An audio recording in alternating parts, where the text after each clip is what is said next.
रात उतर चुकी थी। रोहित मंदिर से सीधे घर लौटा, लेकिन अब वो पहले जैसा नहीं था। उसके कंधों पर एक बोझ था, बक्से का नहीं, उसके अंदर छिपी आत्माओं का। वो जान चुका था कि अब उसके पास ज्यादा समय नहीं है। बक्सा बंद करना ही होगा, वरना कोई उसका नहीं बचेगा। रात। रोहित का कमरे में गहरा सन्नाटा था। बाहर हवा की सीटी और दरवाजे की हल्की चरमराहट माहौल को और डरावना बना रही थी। रोहित अब भी बक्से को घूर रहा था, जैसे वो किसी गहरे समंदर में डूबा हो। और तभी बक्से की दरारों से फिर वही काला धुआं निकलने लगा।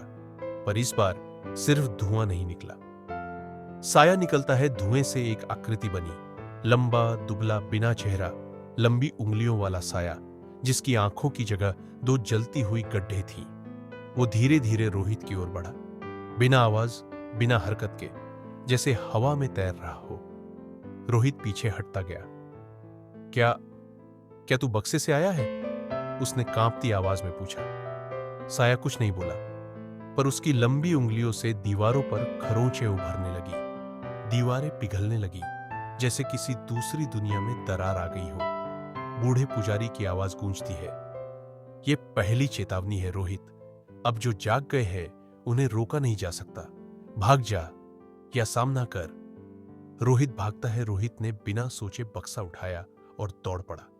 रात के अंधेरे में गांव की गलियों से होते हुए सीधा उस पुराने जंगल की ओर जहां कभी उसका सपना शुरू हुआ था।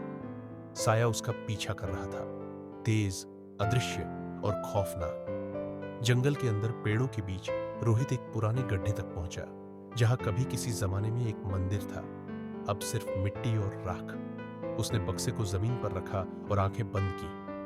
अगर तुझे जाना है तो यहीं रुक जा। बक्सा अचानक कांपने लगा, जमीन में कंपन हुआ और एक अजीब सी चीख जंगल में गूंज उठी। क्या बक्सा बंद हो गया, या आत्मा पूरी तरह आजाद हो चुकी है? आखिर क्या होने वाला है रोहित के साथ? जानने के लिए देखें अगला भाग, गवाह, वह जो 50 साल पहले बचा था।